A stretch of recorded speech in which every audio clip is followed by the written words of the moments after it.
10 நாள் டைம் கேட்டீங்க. ஆனா 25 நாள் ஆச்சு. உங்க மாப்பிள்ள கையெழுத்து போட்டு போனதோட சரி. நானும் ஒரு 2-3 தடவை பார்த்தேன். பார்த்தும் பார்க்காத மாதிரி போய்கிட்டே இருக்காரு. இதுக்கு என்னமா அர்த்தம்? ஒரு தடவை குணசேர ஐயாட்ட கேட்டா எனக்கு இதுக்கு என்னையா சம்பந்தம், யார்கிட்ட ஐயா கேட்கறான்னு சண்டைக்கு வர்றாருமா. அப்புறம் எதை வச்சுமா ஒன்றும் நம்புறது? இல்லைங்க, நான் தான் சொல்றேன்ல, என் சொத்தை விற்கிறதுக்கு எல்லா ஏற்பாடும் பண்ணியாச்சு. பங்காளிகள்லாம் கூட ஒத்துக்கிட்டு கையெழுத்து போடுறேன்னு சொல்லிட்டாங்க. இன்னும் கொஞ்ச நாள் டைம் கொடுத்தீங்கன்னா நான் உங்க பணத்தை எல்லாம் திருப்பி கொடுத்துட்றேன். கொஞ்ச நாள்னா எவ்வளோ நாள்மா? ஒரு மாசம் டைம் கொடுங்க தம்பி. 10 நாள்னு சொல்லி 1 மாசம் ஆக்கிட்டீங்க. இப்போ 1 மாசம் கேக்குறீங்க. இது அப்படி இப்படி இழுத்து 6 மாசம் ஆக்கி சாக்கு போக்கு சொல்லி ஒல்ட்டு விடலான்னு பாக்குறீங்களா? அப்படி எல்லாம் இல்லைங்க. எங்களுக்கு அதெல்லாம் தேவையில்லைம்மா. சாக்கு போக்கெல்லாம் சொல்லாதீங்க. முதல்ல பணத்தை எடுத்து வைங்க. என்னன்னு நீ இதுகிட்ட இம்புட்டு பேசிக்கிட்டு இருக்க? இந்த பாரு, உன் வார்த்தையை நம்பிதான் இம்புட்டு நாள் பொறுமையா இருந்தேன். இனிமே பொறுமையா இருக்க முடியாது. என் புருஷன் உண்டு இல்லைன்னு பண்ணிடுவான். உடனே பணத்தை எடுத்து வை. மா, பணத்தை எடுத்து வைமா, நான் போலீஸ் ஸ்டேஷன் போயிடுவோம். ஏன்பா, நான் தான் தரேன்னு தானே சொல்றேன். அப்புறம் ஏன் இப்படி பேசுறீங்க? நீ சொல்லுவ, காசை வாங்கி வைக்கும்போது மட்டும் நல்லா இருந்துச்சுல்ல. கொடுத்த காசை திரும்ப கேட்டா இப்ப எரிச்சல் வருது அவனுக்கு. என் புருஷனுக்கு தெரியாம போட்ட சீட்டு இது. இன்னைக்கு பஞ்சாயத்து ஆனதும் என் புருஷன் என் கழுத்து பிடிக்கிறான்.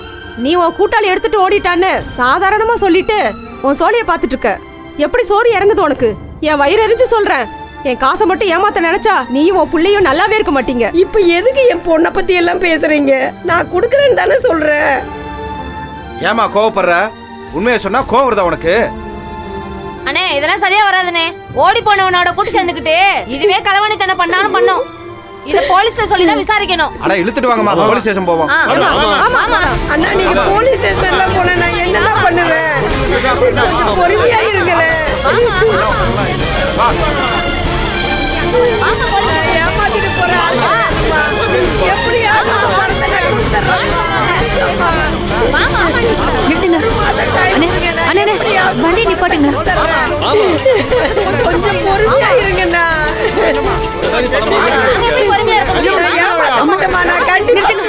என்ன நடக்குதுங்க? என்னாச்சு? என்ன பிரச்சனை? யாருமா இவங்கெல்லாம்? நீ யாருமா? இவங்க சொந்தக்காரங்க தான். என்ன வேணும் உங்களுக்கு? பணத்தை கேட்டு பிரச்சனை பண்றாங்க. என்னது? கொடுத்த பணத்தை கேட்டா பிரச்சனை பண்றோமா? உங்க பணத்தை நானா ஏமாத்தினேன். அவன் எடுத்துட்டு ஓடிட்டான். அப்ப அந்த திருட்டு பைய கூட ஏன் கூட்டு சேர்ந்த? என்னடா நீ இப்படி பேசுற? என்னை பத்தி உனக்கு தெரியாதா? இது வரைக்கும் என்கிட்ட 10 சீட்டுக்கு மேல போட்டிருக்கிற. அதுல ஏதாவது ஒரு சீட்டாவது பிசகி இருக்குதா? இப்ப பேசிருச்சுல, அதுக்கு என்ன வழி? இப்ப அதை சொல்லு. உன் பொண்ண பெரிய இடத்துல கட்டி கொடுத்துட்டு நாங்க மட்டும் உங்ககிட்ட காசை கொடுத்துட்டு அல்லாடணுமா? முத தடவை அவங்க வீட்டுக்கு போனப்ப அவங்க பொண்ணு எனக்கு அவங்களுக்கு சம்பந்தம் இல்லைன்னு சொல்லிருச்சு. அவங்க ஏதோ கோவத்துல சொல்லிட்டாங்க. அதுக்காக சம்பந்தம் இல்லைன்னு ஆயிடுமா? அவங்க சொன்னதுக்கு அப்புறம் தானே ஞான மாமா வந்து கையெழுத்து போட்டாரு. இப்போ கொஞ்சம் டைம் கொடுங்க. நான் வீட்டுக்கு போய் பேசிட்டு உங்களுக்கு ஒரு முடிவு சொல்றேன். இதே மாதிரி தான் அன்னைக்கு சொன்னாங்க. இதாங்க ஃபைனல். இன்னும் 2 நாள் கொடுங்க. நான் வீட்டுல போய் பேசி முடிவு சொல்றேன். நீங்க அவசரப்பட்டு பிரச்சனை பண்றதால உங்க பணம் கிடைக்க போறதில்ல. ஏன்னா உங்ககிட்ட நிஜமாவே பணம் இல்ல. மா, கடைசியா டைம் கொடுக்கறமா. 2 நாள் தாமா. அதுக்குள்ள பணத்துக்கு வழி தெரியலனா வேற மாதிரி ஆயிருமா. வாங்க போலாம். ஆமா, கிளம்புங்கய்யா. 2 நாள் தான் உனக்கு டைம். வாங்க. இல்லனா வேற மாதிரி ஆயிரும் சொல்லிட்டேன். வாங்க, குடுக்கலாம் பாத்துக்கலாம். என்ன பண்ணுவீங்க? ரொம்ப நன்றி ஜனனி. அம்மா, நீங்க ஏதோ ஏற்பாடு பண்ணிட்டீங்கன்னு ரேணுகா அக்கா சொன்னாங்க. ஆமாம்மா, இடத்த விற்கிறதுக்கு எல்லா ஏற்பாடும் பண்ணிட்டேன். பங்காளிகளும் கையெழுத்து போட்டு தரேன்னு ஒத்துக்கிட்டாங்கம்மா. கொடுமம்மா, மொத்தமே என் புருஷனுக்கு வந்த பங்கு தான். இவரு கொடுத்தத தனிப்பட்டாவா போடாம அண்ணன் தம்பிக்கு தானேன்னு பிறகு பார்த்துக்கலான்னு விட்டுட்டாரு. இப்போ அவங்க எல்லாத்தையும் குறைச்சி தின்னுட்டு இந்த சொத்துலையும் கை வைக்கிற மாதிரி பிரச்சனை பண்றாங்கம்மா. அதுலயும் என் புருஷன் வேற போய் சேர்ந்துட்டாரா. அது அவங்களுக்கு எல்லாம் அல்வா சாப்பிட்ட மாதிரி ஆயிடுச்சுமா. இப்ப இந்த பிரச்சனைக்காகத்தாம்மா அவங்ககிட்ட சமாதானமா போக வேண்டியதாயிருச்சு. இல்லைனா கோர்ட்டு கேஸ்ன்னு அவங்களை இழுத்து விட்டுருப்பேன். இன்னும் 2 நாள்ல எல்லாம் முடிஞ்சு அட்வான்ஸ் பணம் வந்துரும்மா. நான் எல்லாத்துக்கும் கொடுத்துட்றேம்மா. சரிம்மா, நீங்க பாருங்க. நானும் அக்கா கிட்ட பேசுறேன். சரிம்மா. ஏதாச்சும் நான் ஃபோன் பண்ணுங்க. சரிம்மா. வரீங்களா? நான் டிராப் பண்றேன். இல்லம்மா, இங்க ஒரு வேலையாத்தாம்மா வந்தேன், அதை முடிச்சிட்டு போய்க்கிறேம்மா. சரிங்கம்மா. ரொம்ப நன்றி ஜனனி. பாத்து. நீ பாத்து போம்மா. சரிங்கம்மா, பாத்துக்கோங்க. சரிம்மா, நான் பாத்துக்கிறேன்.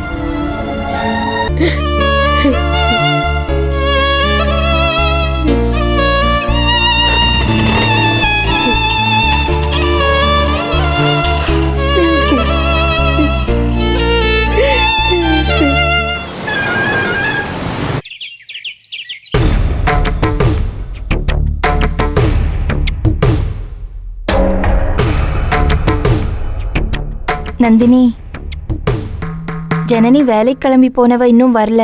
ஒரு ஃபோன் பண்ணி பாரு. பண்ணி பார்த்துட்டேங்க்கா, எடுக்கல. என்ன முடிவெடுத்திருப்பான்னே தெரியலையே. நினைக்கவே பயமா இருக்கு. இவ இப்படி இருக்கிறதாங்க்கா சரி, இல்லைன்னா இவங்க ரொம்ப ஆடுவானுங்க. இந்த வீட்டில் நம்ம எவ்வளவு கஷ்டப்பட்டாலும் இந்த மாதிரி நேரத்துல தான் ஒருத்தருக்கு ஒருத்தர் சிரிச்சுக்கிருவோம், பேசிக்கிருவோம். எதையோ பண்ணி எப்படியோ காலத்தை ஓட்டிக்கு இருந்தோம். இப்ப நம்ம பேசக்கூடாதுங்கிறதுல தான் குறியா இருக்காங்களே. அதுக்காக பேசாமலாம் இருக்க முடியாதுக்கா. அதுவும் ஜனனிக்கிட்ட இப்படி பேசாம இருக்க. பாவம், ரொம்ப நல்ல பொண்ணு. இன்னும் அவ இந்த வீட்டில் நம்பிக்கையோட இருக்கிறதுக்கு காரணமே சக்தி தான். அதுக்கப்புறம் நாமளும் இப்போ அவ கூட பேசலன்னா அவ மனசு எவ்வளோ கஷ்டப்படும்ல. இந்த சக்தி பயல என்னத்தை நம்புறதுன்னே தெரியலையே. என்னவோ தஞ்சாவூர் தலையாட்டி பொம்மை மாதிரி இங்கிட்டுக்கும் அங்கிட்டுக்கும் தலையை ஆட்டிக்கிட்டே தெரியுறான். ஒரு நிலையா நிக்க மாட்டேங்கிறான். அக்கா, இப்ப அவ எந்த வேலைக்கு போயிருக்கா, எந்த ஆஃபீஸ் போயிருக்கா? தொடர்ந்து இவளை வேலை பார்க்க விடுவாங்களா? நல்லா விடுவாங்களே. அவ எப்ப இப்ப உள்ள காலடி எடுத்து வைப்பான்னு காத்துக்கு இருப்பாங்க. அவ உள்ள வந்து நுழைஞ்ச உடனே அவன் மேல பாஞ்சு பிராண்டறதுக்கிட்டே ரெடியா இருப்பாங்க. வேலைக்கு போறாங்க. இல்ல ரேணுகா, அவ நம்மள மாதிரி இல்லாம இந்த மாதிரி ஏதாவது முயற்சி பண்றது நல்லதுதான். இன்னைக்கு அவ வீட்டுக்குள்ள நுழைஞ்சதும் என்ன செய்வாங்கன்னே தெரியலையே. எங்கே நிப்பாட்டிக்கோங்க. என்னங்க?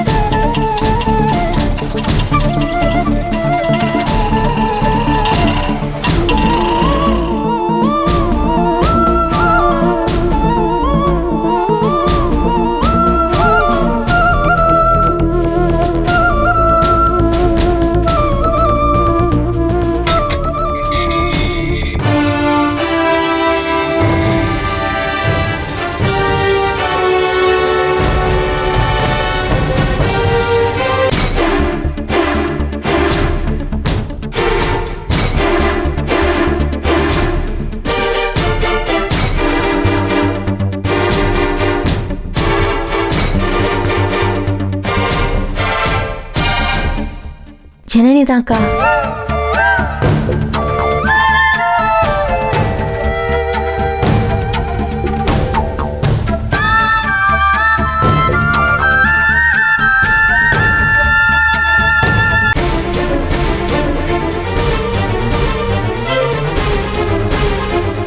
சக்தி எங்க போயிட்டு வரான்னு கேள்றா. இது என்ன வீடா இல்ல சத்திரமா?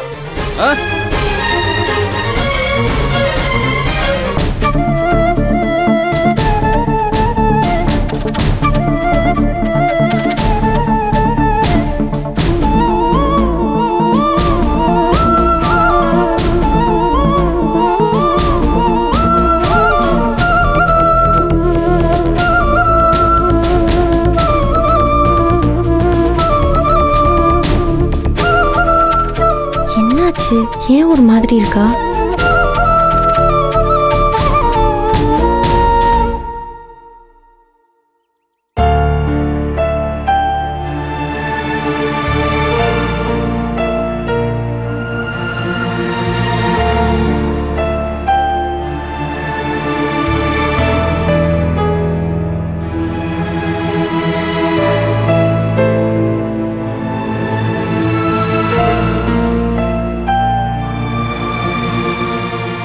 வர வழியில ரேணுகாக்காவோட அம்மாவை பார்த்தேன்.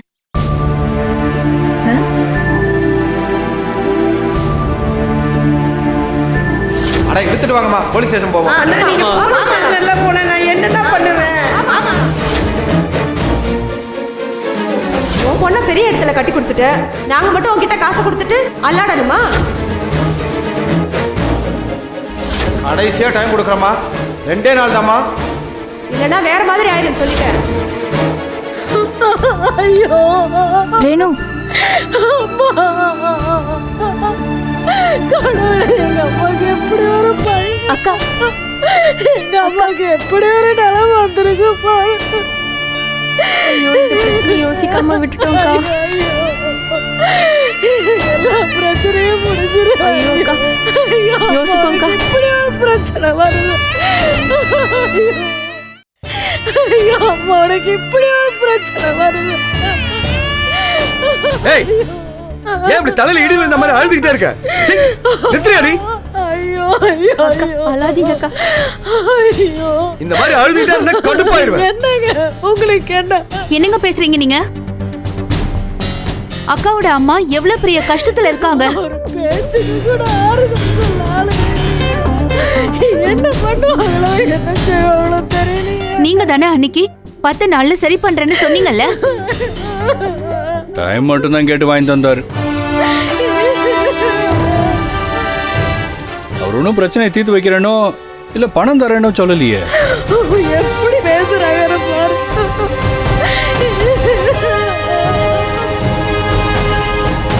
அதுக்காக இப்ப அவளோட கஷ்டத்தை எல்லாம் பார்த்துட்டு அப்படியே விட்டுற முடியுமா? ஏன் நீ அண்ணன் வீட்டில் இருந்தாருனா இப்பெல்லாம் பேசுவீங்களா? இது பாருங்க, உங்க அம்மாவுக்கோ இல்ல ஆதிரைக்கோ இப்படி ஒரு பிரச்சனைனா நீங்க சும்மா இருப்பீங்களா? சொல்லுங்க.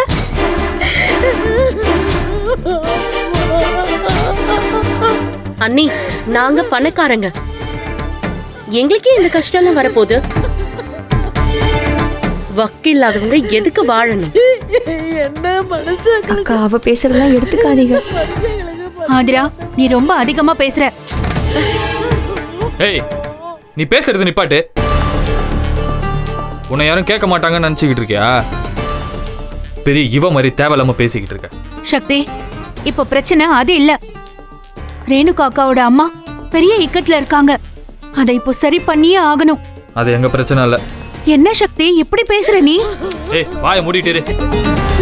போறேன்னு தெரியல. உன்கிட்ட பேசவே எனக்கு விருப்பம் இல்ல.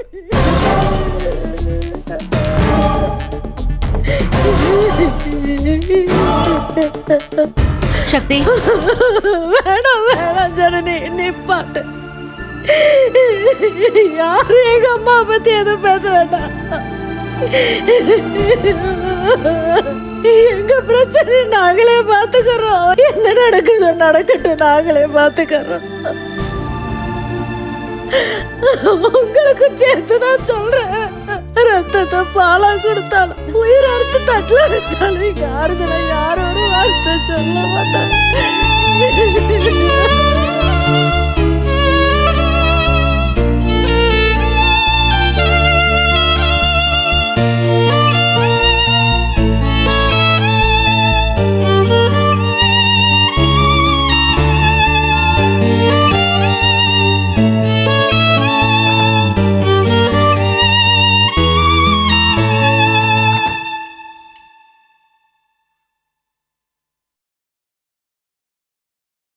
ஏய், என்ன பழையபடி கொஞ்சம் கொலவ போறீங்களோ?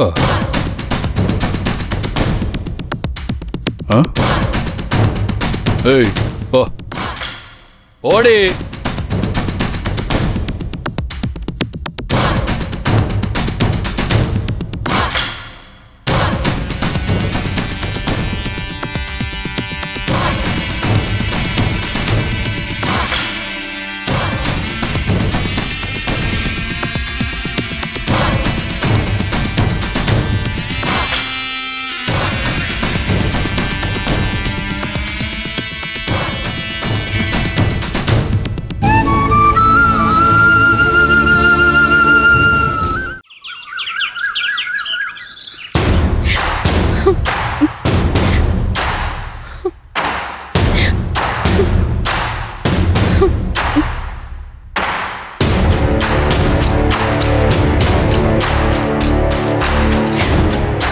அதுல எதுக்கு இப்ப நீ அங்கிருந்து இங்க வந்து அழுதுகிட்டு இருக்க? இதுக்கு தான் நீ அடம் பிடிச்ச என் கூட வந்தியா? அண்ணே, அங்க நீயும் இல்ல, அம்மாவும் இல்ல. எனக்கு ரொம்ப கஷ்டமா இருக்குன்னு. அண்ணா, அது நம்ம வீடு மாதிரி இல்லைன்னு. தங்கச்சி, உன்னை நாங்கள் நிப்பாட்டி வச்சிருக்கேன்னா அதுக்கு ஒரு முக்கியமான காரணம் இருக்குது. எல்லா நேரமும் இவங்க பார்வையிலே அவங்க இருப்பாங்கன்னு உறுதியாக சொல்ல முடியாது. அதுக்காக தான் உன்னை நாங்கள் நிப்பாட்டி வச்சுருக்கேன். இங்கே பாரு, சமைக்கிறேன், வீட்டு வேலை பார்க்குறேன்னு நம்ம குடியை கெடுத்துடக்கூடாது. எல்லாருமே சேர்ந்து அம்மா இருந்தால் எப்படி பார்த்துக்கிறோம்னு உனக்கு நல்லா தெரியும். அம்மா ஸ்தானத்துலேருந்து நீ தான் அந்த வீட்டை நல்லபடியாக பார்த்துக்கணும். புரியுதா இல்லையா? அந்த பொறுப்பு உனக்கு தானே இருக்கு.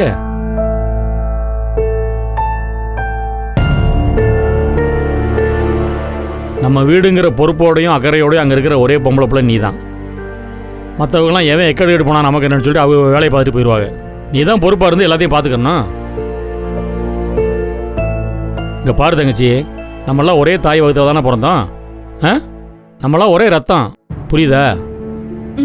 சின்ன வயசில் பள்ளிக்கூடத்தில் தம்பி பையலை எவனாவது அடித்தான்னு வையன், அண்ணங்காரன் ஓடி போய் அவனை அடிப்பேன். பக்கத்து வீட்டுக்காரன் சண்டைக்கு வந்தானா எகிரி பாஞ்சு சண்டைக்கு போவேன், அவங்களோட மழுக்கு நிற்பேன். இப்படியெல்லாம் ஒன்று மண்ணா இருக்கிறவங்க எப்போ பிரியிறாங்க தெரியுமா? வீட்டை கெடுக்க ஒருத்தி வாராபாத்தியா வெளியே இருந்து அவள் வந்ததுலேருந்து தான் ஆரம்பிக்கும் பிரச்சனையே.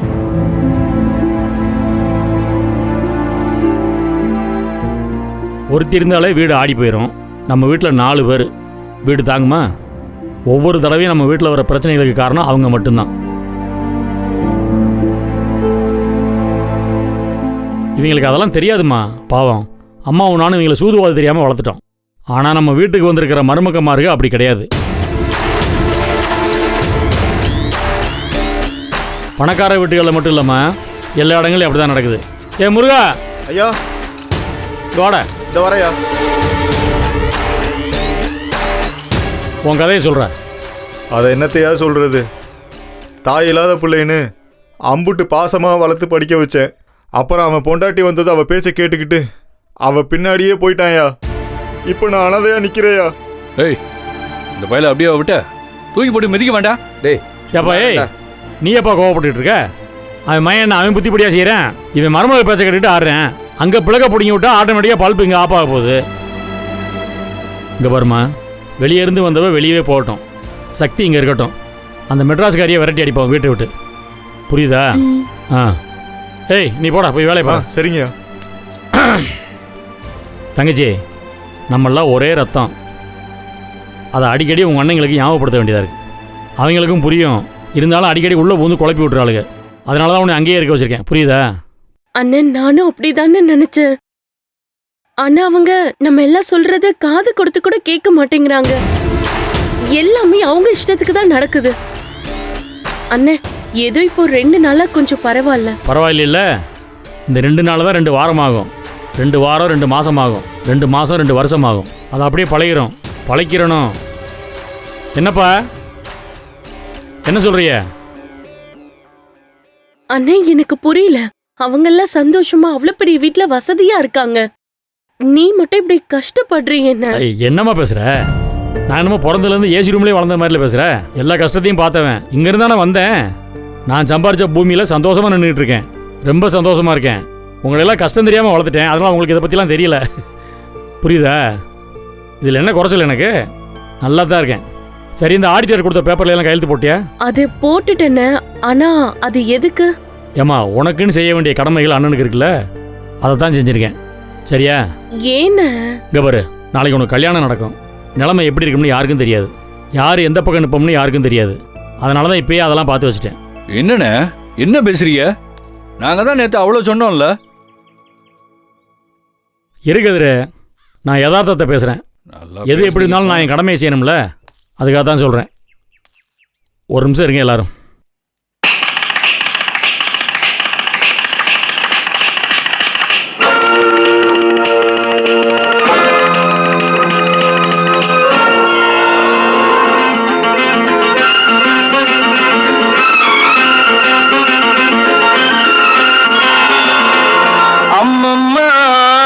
தம்பி என்று நம்பி அவன் உன்னை வளர்த்தான்.